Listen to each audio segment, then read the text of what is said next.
Hello and welcome back, or welcome to the Meta Performance Podcast, where we talk about what it takes to have sustainable performance in all aspects of work, sport, and life. And today you get all three of us. The coaches are here for a coaching roundtable. Michael, Sean, and myself are going to just get together, chit chat, and take you guys along for the ride. With that, I'm going to open it up. Sean, Michael, anything new? What's happening?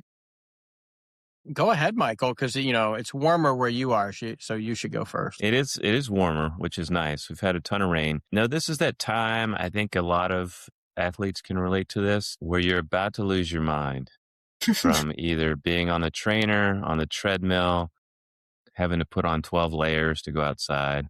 And I see it, I hear it from my athletes. I feel it. So I am excited about this weekend being warmer and being able to get outside and not be cooped up. But this is always, I think, the toughest part of the year for athletes. I think this way you have seasonal depression of just being indoors all day. And so it's going to be great to get out and move and be in the outdoors this weekend. We're happy for you. To do with, like me personally and with the athletes, you see this space where you get you're like, you turn the new year, and for me, the new year's kind of like the off season, and I've been doing whatever. And you're like, okay, I'm serious. I'm going to roll into the year. But when you live up north in particular, my first core race isn't until May. And so now you're halfway. And so you're like, you were super stoked and you're hitting all your numbers. And then you're like, this is a haul. And I still have 2.5 months, until I actually get to kind of, toe the start line, which for me is always then, okay, you get done with that race and you take that in and you're like, what's next thing? But you're like, so far. So I agree. This is the tough part. And being up north, you're like, I need a couple of days on the fat bike or I need to get outdoors sometimes because being overstructured can make it feel like even longer. Yeah. Yeah. I think that's a really important point that you're making, Sean. I mean, a lot of people start the new year with a lot of motivation and they want to hit it hard, but their first goal race isn't until May or later. And it's, as coaches, we have to hold them back because that's a recipe for burnout. Or, a lot of times A races are in October, later in the year. And so how do you really hold someone back? Because if they hit it hard from January, February, I mean, it could go, from 100 to 0 really quick. And that makes a long season or just not fun. Do you all find it easier? Because I know with the athletes I work with, I've got just a mix of runners, cyclists, but also in the cycling side, I have multi-discipline. And so I've got one of my athletes, Brian, he does gravel stuff, he does mountain bike stuff, he does cyclocross. So he has kind of the best of all worlds in that he can find races. Like he just did the 24 Hours of Old Pueblo in Arizona. And so he's done that. That was 2 weeks ago. And then he's got some mountain bike races, in the middle, and then cyclocross on the latter part of the year. So we're kind of able to create these mini, almost training blocks. And I think that's been one thing to keep him motivated is to have these things throughout the season. But I don't know if you all see that with triathlon or other running, because running, you could do trail races, you could do road races. Yeah, I would say in running, it's more analogous because you have different flavors or event types like cycling. Although it's even more complicated, I think, with cycling because you need more bikes. This is not a problem. I don't understand. When don't you need more bikes, Holly? N plus one. But with triathletes, no. I mean, usually it's the season is orchestrated around an A race, a championship series, nationals, something like that. So it can be a little bit, you have to get creative, right? If somebody's a weak runner, find running events to keep them engaged, building or cycling. Even indoor training, with Zwift and Training Peaks, they have indoor racing leagues or indoor championships that can help, but they just, tend to be very high intensity. Yeah. I think for me, it's been interesting. I have runners for the first time this year, and I found it motivating to me that they have races sooner, as much as it is for them. And I think with triathletes, it is, I find the pool the hardest one because it's a long haul and there's not unless you set them up for an event, there's not a thing. Zwift, you can find a time trial thing or an event or something for them to do. And it's kind of like you train towards that. There's always the infamous FTP. And then running, there's always events. I find that like, hey, sign up for the event. People will run a little harder, but actually, who cares? You're go into it almost with a mindset of you're a triathlete, you're not winning. That's what you're not doing, right? You're Mm-hmm. actually seeing where you are. But I think that's super helpful, particularly biking in the north. Michael, it's hard. Yeah. You Yeah. have to have a fat bike because, it's another bike. I wonder where they all went. Yeah. All the fat bikes. Or in the Northeast. Yeah. Yeah. They're up here. So, you get out and you do some stuff like that. And it's also a good time, I think, to kind of give people some weird, some kind of different goals. Like even if you're doing not an Ironman, something shorter, but like do a long run or do a journey or do a knock out a trail thing or do something that a long ride indoor, something, just give them a goal. But it's hard. I know it's hard because I struggle with it at the same time. Like my A race this year, Holly, like you were mentioning, my true A race is September, which feels like eons away. And my first BC race to just get on the line is in May, and that's still a long ways away. That's a ways away, yeah. Yeah. I think We're that's a focused good on the milestones, right? Like I think that's where trying to get people to focus on the milestones, in Yes. between the purpose and explaining why this is the cycle, this is what you're doing, this is going to make that day better. That's important. Yeah. The path, the process, work on weaknesses. I always like to talk about like nutrition, mindset. It's always, especially when it's just, we all feel kind of constrained in the tail end of winter here. But Sean, you just mentioned something that I think is a good next conversation bit, which is talking about what each of us are training for. Michael, Sean, you Sure. mentioned it, but Michael, how about you? I often joke I'm training for life. But what I have really, since moving to North Carolina, I found a gym in Asheville, and I've really enjoyed, although we built a really nice exercise room in our house. I do find going to a gym, and mentally I tell myself people are watching and keeping track of what weights I'm putting on there. So I find I work harder going to the gym than if I'm right over here in mine. But so I've really enjoyed just doing a lot more strength training than I normally do. Training wise, my oldest daughter, Anna, who will be moving to Charlotte, we're going to do the Charlotte half marathon in November together. Awesome. So I'm going to have to train for that because she's a lot faster than I am. The one of our coaches, Kate, who couldn't make it, is actually doing both of our training plans. So this should be interesting. So daughter, coaching sister, and dad. So when is that event? It's November 14th, I think. Right before Thanksgiving. So let's hope Perfect. it goes well, because that could be a rough Thanksgiving. It could be a rough Thanksgiving. Well, I've gotten old enough and wise enough to be able to say, "You go ahead on." But she's going to leave you behind. Yeah. Well, I'm happy to hear that she's running again, because it was not so straightforward about a year ago with some hip and femoral pain. Had hip surgery. So this is going to be a test to see, can she handle, what we don't know is can she handle the distance stuff? And maybe we find out that no, she needs to be a 5 and 10K runner. Yep. Okay. If she wants to run, but we'll start with a half. In good hands with Kate. Absolutely. I kind of want to compare now. Do you get to see, is Kate going to share? Are you going to do the compare plan and be like, why does she get to run faster, further, whatever? Or are you going to keep them separate and not check in on the other one? Well, I am still listed as Anna's coach. So nice. I can see her stuff, but okay. We'll see how long that lasts. Okay. You're not going to go in and change your plan to be like, run, 200 yards.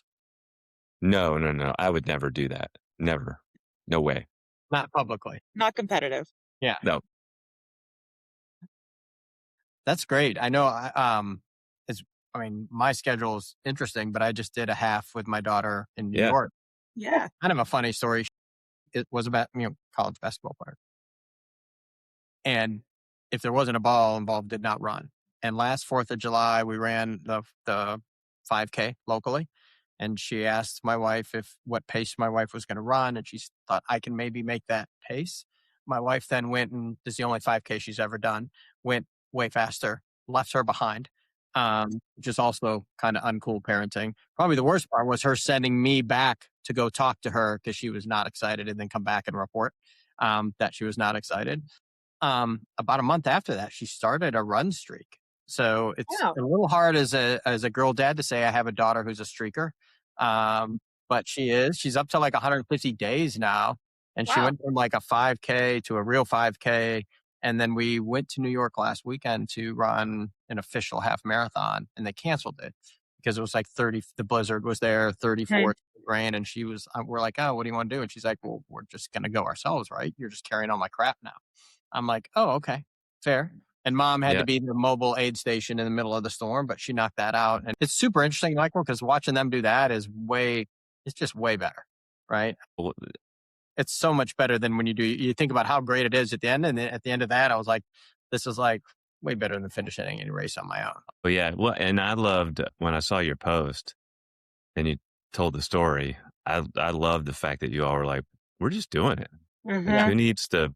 I don't We think got she didn't even question. We're like, hey, are you okay? She's like, well, we're still going, right? Yeah, Oh, I'm sure.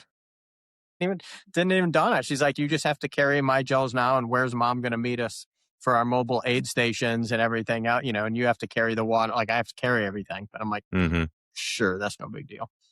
yeah. Being a pacer can be a lot of fun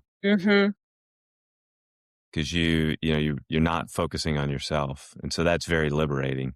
And you're spending a lot of time of just like, okay, is this pace right? Checking in, and especially if they hit whatever their goal is, just to be part of that is like through them is just very Yeah, it's so rewarding. much better. I mean, it is so much better. I mean, and maybe that's because some of us been doing it so long. You're like, the high is maybe not as high. Yeah, We'll see.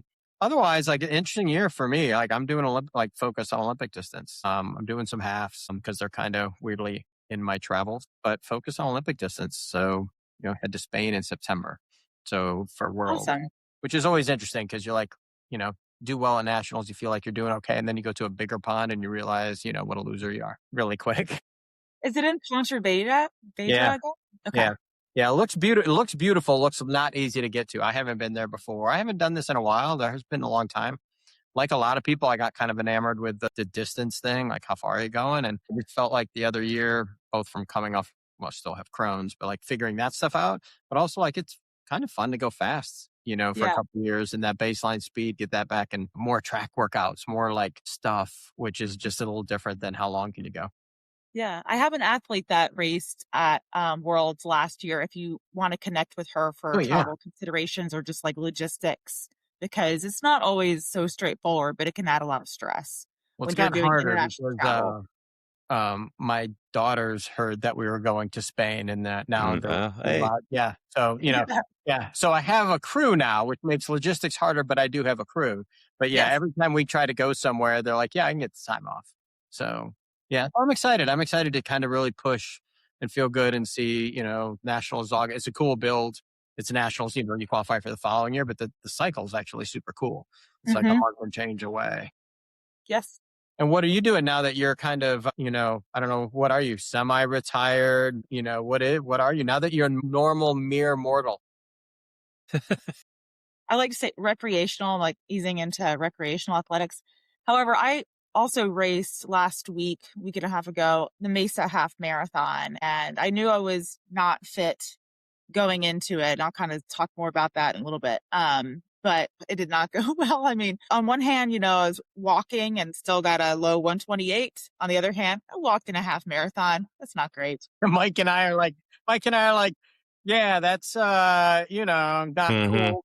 my Sure. PR and you walked. Did you But walk forward at least, felt or did you walk terrible. backwards just to see who was coming as part of it too? But I mean, it felt terrible. I traveled with one of my athletes who did amazing, grabbed a PR, which is great. She's on a route to aim for a sub-3 full marathon. So it was good to see her kind of like put some practice elements into place in a race setting. But the big thing that was a highlight for me is it just wasn't fun. Like I just didn't want to do it. I just didn't want to race. I didn't want to push myself like that. So kind of like a slap against the face. I had actually signed up for the Valencia Marathon lottery, which is one of like the Spain. Love Spain. one of the fastest marathons, and I got selected for the lottery, and it's a very hard race to get into, and I actually declined it, even though it's in December, because I feel like I need to take this year to like reevaluate my relationship with sport. But I think all of this is coming back to when I raced with COVID. And I actually think I have long COVID. I fundamentally feel like a completely different person. I can't recover. My heart rate variability is in the trash. My heart rate when I train is all over the place. There's no consistency. I can't get my leg turnover going at all. Like I literally feel like a completely different athlete, and it's been 6 months. And when I got COVID last time, I had long COVID for about 3 months and it just went away, and it's not going away. And I really think it's causing like major problems. So I am doing the smart thing, not the easy thing, and pivoting away from pushing my body. And so that plan to me now looks like more strength training. Michael, like you, I have all the things in my basement, but I need someone to hold me accountable and keep me socializing. So I have a strength trainer, been lifting heavy 3 times a week and been really loving that. And so when it comes to running, I don't think my body's in a place to absorb high intensity training. So I'm just going to stick to like Z1, Z2, watch heart rate, keep it nice and easy, and make sure I'm not overloading my parasympathetic nervous system. Does that mean But you're going to bike more? Because then you'll need a gravel yeah, bike. You'll need an extra road I'll bike. need, yeah, you're right. I know. You'll I need need, help. mountain Yeah. bike. Mike will help. He'll help you out with all that. Absolutely. Biking is like something that I do need to bring back. And so I think it's a good opportunity to stay open-minded, pivot, but like ultimately like walk the talk, right? Hmm. And not force things when our body just isn't in a state to absorb things. And, fortunately, unfortunately, I've been physiologically overtrained twice before. And I don't think that actually helps me. I think it's made me more predisposed to tipping the scales, but I've always come back. Once I've taken time away, and I can't like circle the calendar and say like, oh, it's 6 months, I'll be better. At 10 months, I'll be better. I just have to give myself time and space, and I will get back. I'm very confident in that. But, there's always like a little bit of sadness. It's just like, why isn't my body feeling the way that it always does? And I think it's post-viral infection. Yeah. Well, I applaud you for, I mean, that is the hardest, one of the hardest, not the hardest things, but it is very hard to turn away from, what you love, but, you get in the event you've wanted to get into, but you've definitely made the right choice to I think figure there's out two what your, parts in what there your too, body's though, going to Mike. do. Like, I think you're underestimating, because for me, kind of going at the time racing pro-ish and moving and then having kids. And I struggled for a year. I love training, but like you're not an elite athlete. And so even in your mind, you're like, so the joke, jokingly, you ran a bad 128. And so, one, it's hard to talk to people about it because, the first reaction is like, oh, what was you for, running a 128. But I think you're in this change of like, I'm mentally a different thing, right? The number, and so it's day in, day out grind of I'm not what I was. You know, Mm-hmm. you'd be happier. And then, yeah, I think, finding that happy place, man, like I always joke, I can go be miserable at work any day. Yeah. Like I don't need to find that. So you go find stuff. And that's how I did got into ultras, Holly, was I needed a break for a year. And I did hardcore into riding. Actually, it was when I was in Louisville. So I was riding with this group and riding a ton. And I'm like, actually, I need to kind of step away and I'll just go play in the woods. The passion came back, for triathlon over the time, but I just needed to find the love for it again. And then the machine starts to catch up. Yeah. But your brain is your happiness and whatever is so important when you train. For Yeah. And I sure. mean, like not having fun in a race to the point where I want to like stop and be anywhere but there, like that's a big signal, and like it needs to be fun, right? So that's an individual perception and relationship. So it's just, stop, like use that as a learning opportunity, and don't commit to the race that you got into, right? Like commit to the path. And, there's time is a great healer. And if I respect what my body is telling me now, then I'll continue to have longevity in For sport, which sure. is the Yeah. ultimate goal. Yeah. There was a great, early on in my career at Humana, the stock tanked, CEO, got pushed out, and David Jones Sr., one of the founders, came back on an interim basis just to right the ship. And I remember going to this meeting, and he had this just great Kentucky gentleman air about him, very down to earth guy, even though he had founded this amazing company. And this thing he said, which has stuck with me since, but he just came in and he was like, yes, we're not doing well. He said, but I've learned when you find yourself digging a hole, the first step to getting out of there is to stop digging.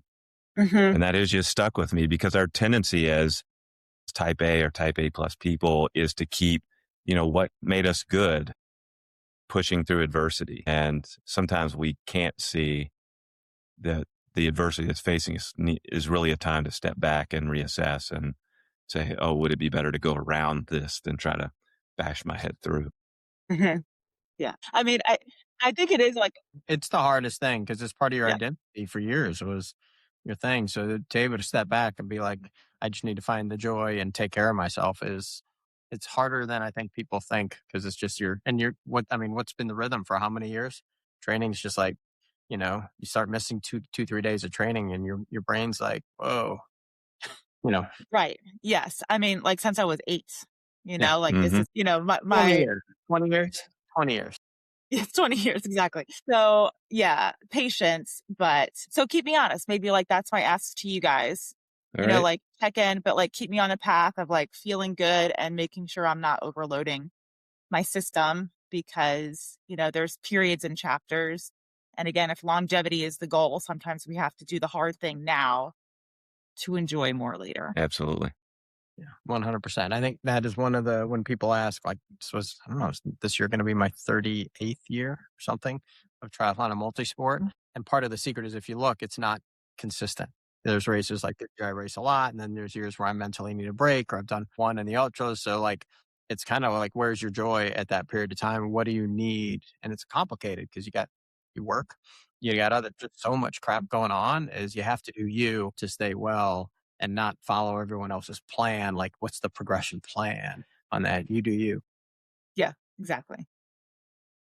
Well, shifting from there, any updates on your athletes?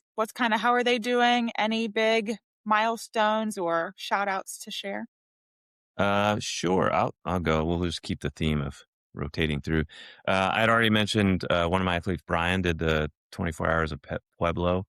Couple things. So this is a 24-hour mountain bike race. He did the Wow. single speed duo. Man. Just because it's also why he and I work so well together because I would do something like that. But what's been great, what was exciting for me about him doing that was he's also been spending a bunch of time with his dad, whose health is not great. So he's been a caregiver and has managed to maintain some training, and then to go do this was just trying to balance that and to have fun. And we did a debrief just the other day, actually Monday, and I just talked to him about, what was your mindset going in? And he said, well, my partner and I, we just sat down and said, we've never done anything like this before. So we're just going to lean into the moment and see what happens. And I thought I was going to cry. That's beautiful. And it was truly like, I just want to lean in. I've never done this. I don't know what's going to happen. I don't know what's on the other side. He's like, we weren't looking at the leaderboard. We didn't care. We're going to go and do what we could on the day. So they ended up getting 19th out of 50 teams. And he's like, we learned a ton of things. Like, we put our camper in the wrong place. So they had, at the end of every lap they had to do this 10-minute walk uphill to get to their camp. So just little things that they learn. And it was just a great experience for them. Upcoming, I got a lot of people who are going to be racing soon. The one I'd give a shout out to is Carly, this is her, we're calling this the comeback. She had a really bad bike wreck a couple of years ago, a serious TBI, and has been, did PT, and we built this plan a year and a half ago, and it started with a 5K. Exactly. Yeah, she was just coming off of getting cleared by her PT to go back to exercising.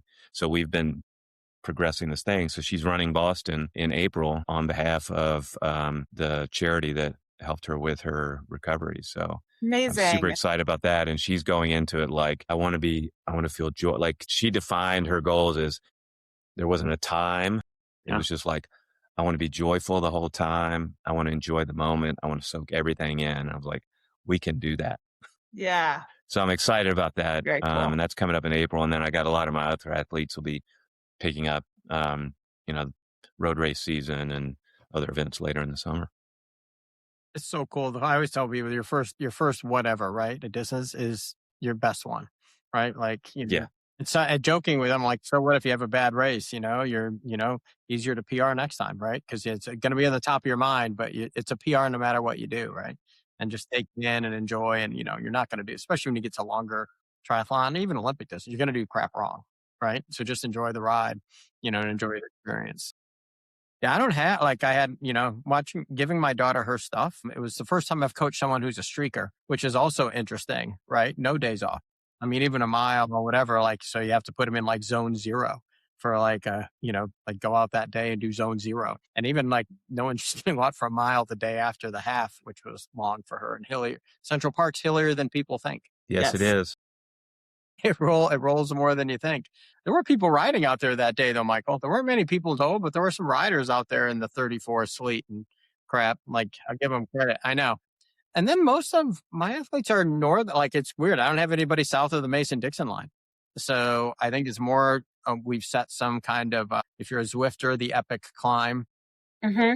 thing, or like what's going to be your PR, and do that as a date and actually treating it like an event almost. Like, what's your event prep? How do you taper into it? And then I've got a fair number of April and then May marathoners, and then people getting into their May race season. So we're kind of in that, how do you keep them motivated stage? And everyone's cranking though. I've had only, I would say, one person who he's like in the middle of just having a kid and selling a house and buying a house. They decided to do that in the middle of this. I was like, that, which changes stuff, right? And you got a big Sure. contract to work. And so, but that's the important stuff. He was really worried about, what's that going to do to my halftime? And I'm like, who gives a shit? If that's what you want to do and you prioritize life, then you just make that, you just adjust your goals so you don't set yourself up for failure. But like, that's totally fine. Yeah. Yeah. Similar, have a lot of folks kind of starting their racing season in April, May. So coming up, but couple of my Northeastern folks have like winter series, like 5K winter themed series that are great to have to just get out in community, have like a hard training day kind of catered on the books. Also having an athlete prepping for Boston, which is just a lot of fun and also kind of nuanced with a later start. Like, you're up for 4 hours before the race starts. There's a lot of logistics that go into it. So kind of how do you practice that in training? Which is just, kind of dialing in specifics for performance for folks that are interested. The one athlete that I had mentioned that I traveled with to Mesa, she's preparing for a sub 3 hour attempt at the McCurdy Marathon, which is in New York. And it's, I believe, like 2.3-ish mile loop, and you just loop it for her, in her case, sub 3. So it's kind of a catered, very specific event that is meant for individuals to hit time standards.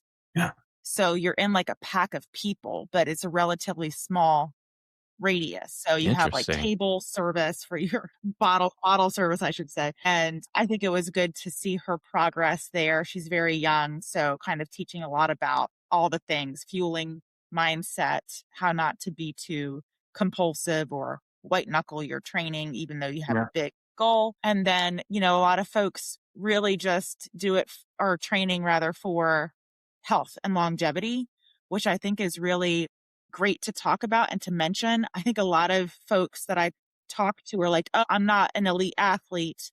Well, I'm not training for some big qualifier. I don't need a coach. Like, you would never work with someone like me.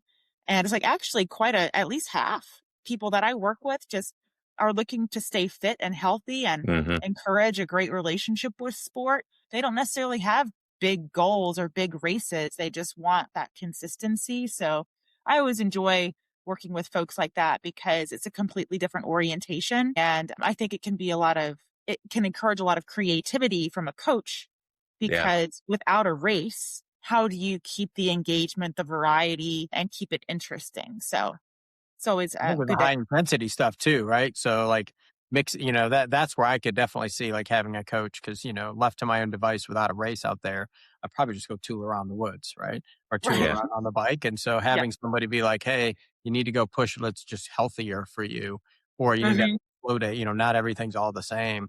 I think is a great reason to have a coach when you're doing that. So there is some structure for your kind of maximum health. That's the goal. Yes. Yeah, exactly. I think the other So, thing going on right now with the athletes is I try to take off the table for them is we're trying to get, you mentioned nutrition. Like these are things that when you go outside and you get close to the race that we've got taken off the table. We know what your pre-race, hmm your pre-race breakfast you've had on pre-training rides indoors or going to the pool, like that's off the table. You have all your gear that you're going to rate, like all of this stuff that could be stressed later. You're indoors, is your bike taking care of like are you doing any dialing in of your bike? Like by the time Yeah. we're within 2 months, like we're not dialing in anything else. All your systems are in place, all your stuff's there. Your nutrition kind of for the year, unless something goes bad, we've got that in play. And so now we're just focused on the race when we can get outside and not creating additive stress of because you get within, you start I always notice it gets to be within those kind of 2 blocks of the race where they start to be like, wait, I've got like a build and a peak or a peak, 2 peaks or whatever it is hmm left. They're like, oh my God, the race is coming. And you're like, it's cool. Like we're just building, all this other stuff's done. And so it mentally takes a lot of stuff off the table this time of year because you're close enough to be like, this is how you are physiologically for calorie. The delta is not so big that you can actually get them pretty dialed in. Yeah. It's a great time during the off season to do those little things that often get your bike fit checked, you know, all those little things, maintenance on, especially those of you that, that are biking, there's a mechanical aspect that needs to be, hmm being in the bike fit business. The big joke when triathletes bring their bikes in, used to always say, please wash that thing before you bring it in. Cause I know how you people treat your bikes. Yeah, we're notorious. Well, and even just things like joking with someone, you got to make sure it's taken in context with other athletes. This was the year I started waxing. Uh, and so, yeah. So, I did that once, yeah. ruined one of my mom's pans and she told me never again. Well, I'll put in the thing now. I waited long enough that they've made it easier, Mike. Have you seen the boil in a bag thing now? Oh, wait, you're talking about a different waxing. Sorry. Yeah, yeah, yeah. That was a TMI. Now that's a visual I will not be able to get out of my head all day, Michael. Yeah. Yes, they do. I don't know how much there are other competitors. I guess it's only about Michael. Like everyone else. Yeah. So like that's the type of stuff. Like even things like that. You're like, it's worth potentially going through and doing that. So at the beginning in the year, you're not messing things up. And everyone knows the bike shop. Get it in early if or learn how to do it yourself or practice. Takes you depending how many bikes you have, Holly. If you're a race bike, you want to make some adjustments. You've got weeks to do it now, so you can kind of finagle through it versus trying to go to the bike shop in spring when everybody else is dropping their Yeah. bike in there. Like Yeah. there's just some stuff you can take a lot of stress away with some stuff right now, and I think it takes their eye off of the grind section because you're like, hey, knock out your workouts, but go focus on this stuff. That's really hmm important, actually. I mean, we all know Yes. nutrition can take great fitness and completely ruin your day. Well, it's a great time to experiment too, as of, like, especially those of you who aren't used to taking in upwards of 100 grams of carbs, start to train your gut in the off season so you can handle that or to at least see what works for you.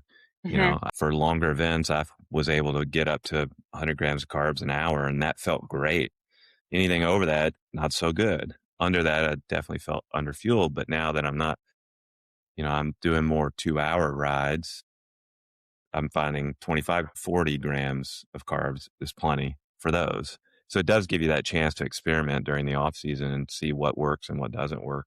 So Yeah, you're how not, it's tailored to your races, right? Because like if you're doing Olympic distance, for me, weirdly, I have to eat further in front of an oh Olympic yeah, distance, whereas an Ironman is kind of like I'm going to be in zone two for all day. forever. So Yeah. like so I can actually eat closer to the event, and people are like, "What?" I'm like, "Well, because I'm going to eat all day. This is just like the beginning of my eating." Whereas I know hmm with Olympic distance, I need it in the muscles, I need it out because we're going to be riding the yellow red line as long as we can all day, and your stomach is just not gonna, you got to be full. So that's a great time to test, right? Well, how far out do you have to eat?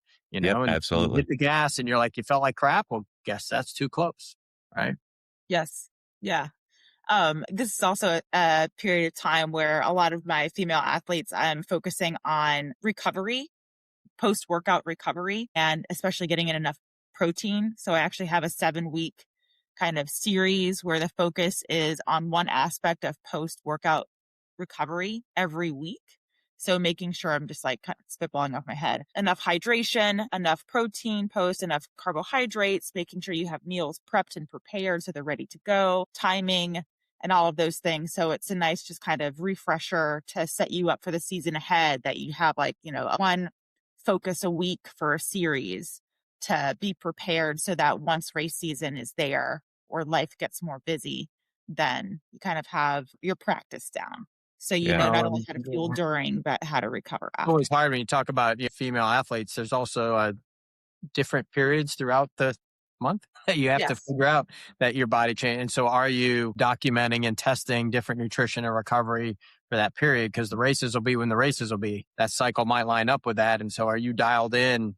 One, you're not freaked, even if there's no changes, you're not freaked. You're like, it's just another day. Or, hey, this is just plan B, like that's fine. I Hmm. know exactly how this all works. And so this is a great time to work through all that stuff and test, like, are there differences based on where I am in cycle, which is always interesting as a guy coach to deal with. You know, it also just makes you glad to be a guy coach, Yeah. as you as you go through it. But it's a great time to test all that. And again, you're just taking, for me, it's like from February to April is like, how many variables can we take off the table so that the work you put in is just, the likelihood of having a great day is so much higher for you. Hmm. Yeah, exactly. And I'm interested to know what you guys have thought about the podcast so far, and kind of, cadre of guests and themes that we've talked about. I know if our listeners have made it this far, sometimes it's, just me, sometimes it's Sean and Michael and a guest. So we've kind of have this great, opportunity to divide and conquer and bring a lot of variety of our guests to the show, which I think has been a lot of fun, and it has shown a lot of variety, but also a lot of similarities and parallels with the stories that we've been able to share. So I'd love to just kind of check in and like, how do you think it's going? What are the big ahas or takeaways you've had? Uh, I think the good thing is I think we are getting better. Um, with repetition, like anything else. So if you treat this like training, the more we do it, we are getting better. It has been really fun for me, just doing some by myself, then doing it with one of you. Um, and even those ones where I don't know, like I don't know the person, has been really interesting. I wrote just a few things. I thought, I mean, to a T, like one of the themes I see just everybody talking about is just the focus on process over outcomes. Mm-hmm. And, some of them that became a learned behavior, some that just was more natural to them. There was one that we'll be really releasing in a couple weeks, where we were talking about, well, what happens when things go wrong? Um, and this was Aaron Burdett, who's a musician. He said, well, I trust the song. Like I worked on this song, I'm going to lean into that song. And so the corollary to athletics is trusting your training. And I say that to my athletes all the time. It's like, trust your training. If you've done all the work, lean into that and just trust that it's going to do the thing. And then just the last thing was just the resilience you see with all of these people of when they're facing setbacks or whatever, that they've just had this resilience that they've built up over time by overcoming barriers or setbacks. They've just developed this resilience. But yeah, I think it's been great listening to the episodes that I wasn't on, and oh wow, that was great. So I think it's going really well, and I just love what we're doing. Yeah, it's super cool to get to either listen to you guys talk to, cool people, or see, get that different perspective. For me, Holly, I saw, consistency is king, right? You see people, they've just built it into their lifestyle.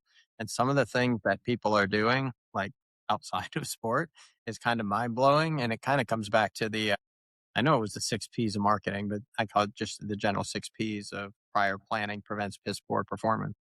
They block and make time and block around it and make sure it's good. They love it. Like, I just noticed they all love what they do. They've got some passion thing and they lean into it. And I think then it just kind of put it in one bucket, kind of you do you or adapt kind of thing. Like you kind of make it be fun and be happy and do whatever. And you look at all of them, they've adapted as they go, and then kind of, still maintain the happiness and the performance over a period of time. And I think that kind of you do you and focus on your journey. And then even for people competing on the global levels, you look at, like, they go through their journey kind of alone and then they just put it out there, and you can't control who else shows up, right? But I can control, like, being the best me when I get there is kind of a theme, which is kind of cool to see, and which goes from the top of the pointy end of the stick all the way to the end. It's like, this is about your journey. And you see that with all of them, even the high level athletes or high level executives, they're doing their thing and just being the best they can be.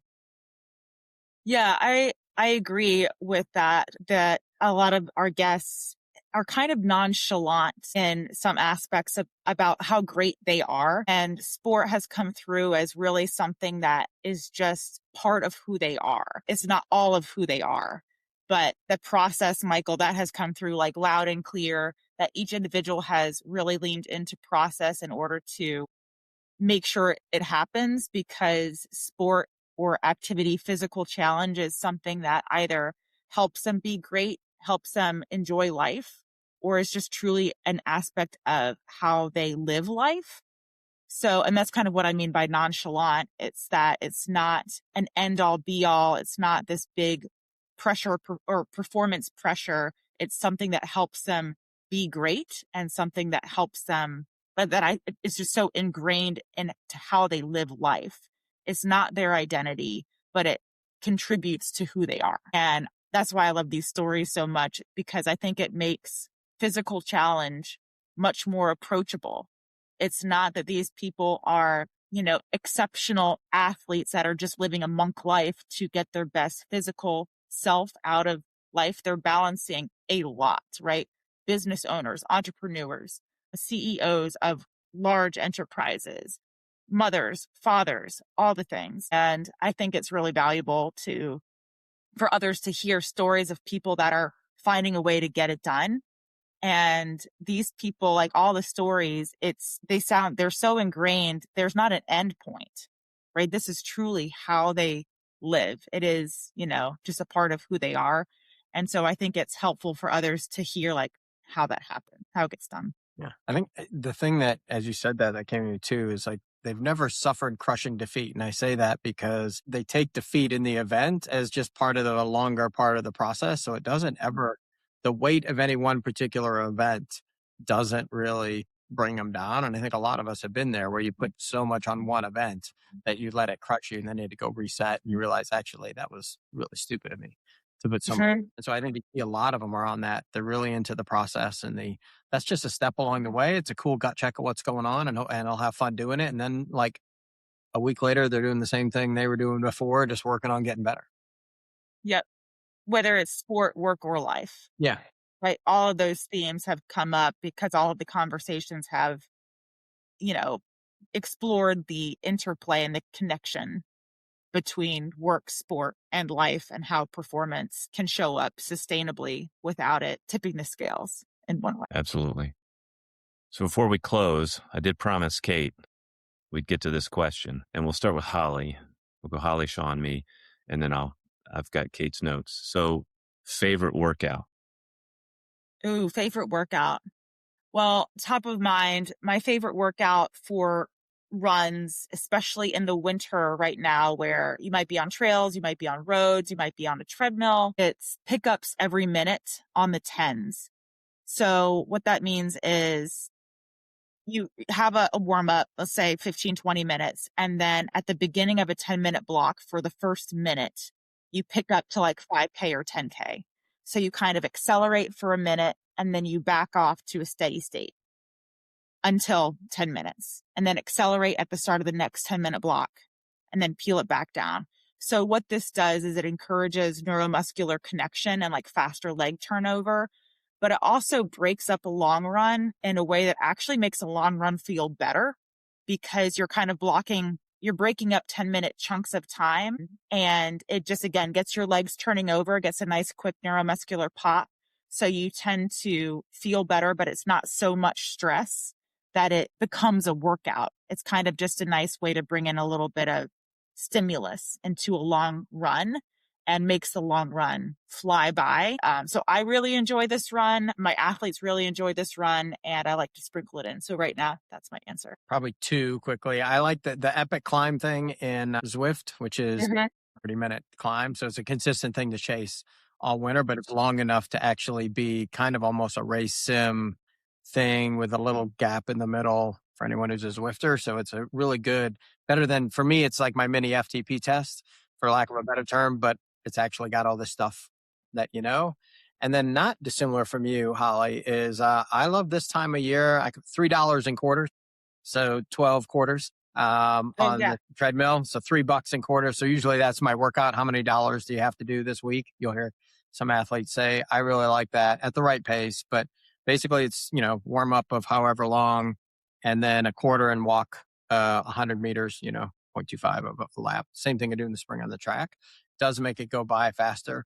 On the treadmill, it's interesting, though, because I can change tunes. I don't listen to music outdoors ever doing anything, which is, I don't know if that's weird or not.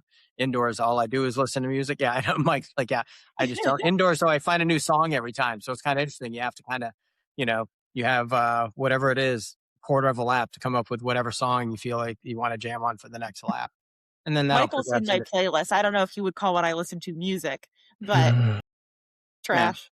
Yeah, and then some halves, but to your point, Holly, the big thing there is like making sure you stick the right pace. You're not running quarters as fast as you can. You're actually like, where am I teaching my legs to run at this pace that I want to be running in a few months? But it makes it go by fast. Those are great points. Yeah. And mine, just because in cycling, I was one of the lead out guys. I just love those. What I call them is comfortably uncomfortable. So those just long tempo, right below threshold stuff. I could do those all day. And then Kate has said that her favorite, which she'll now be getting more of those, are low cadence muscular intervals. So typically she has the advantage of being in Colorado, so she can go find a 7 or 8 mile climb and just do, 10 or 20 minutes over geared. That too is just like comfortably uncomfortable. It seems easy in the first 5 minutes, and then, you get in a minute 10 and it's like just sitting there doing squats for 20 minutes. The changes, the watts don't change, but the perceived exertion changes. Absolutely. Yeah. Especially in Colorado. But it's great for building strength on the bike. So it's functional strength that you can use in racing. And it's a great off-season stuff in addition to your regular strength training. Yeah. Awesome. Well, we did it. We're doing it. We're doing the podcast. Got together and talked about it. Yep. So I think it's going great, Sean. Thank you for championing the podcast too, and getting some fire under our butt to get it together. Great guests. That was great. It's amazing the people you guys have found. And then we will have one coming that was kind of small world, right, Mike? Absolutely. Like, I posted, I'm like, hey, what do you think of this guy? And Mike's like, well, I know him better than you do, which actually, Michael, maybe we should question why you didn't get him on there prior. He was on my list. Like, I've been working down my list. And so I've just been creating this list of people now we're documenting he was higher on my list. Just for the record, John, if you listen, much higher on my list than Michael's list. Okay. Fair enough. Very cool. And he, as I told you, he's the one that gave Kate her nickname, Kate Monster. Love it. So cool. And lots more super cool people coming. So super stoked. This has been awesome. Yes, this has been great. Maybe Michael will record an intro and an outro. Working on it. Working on it. A little pressure.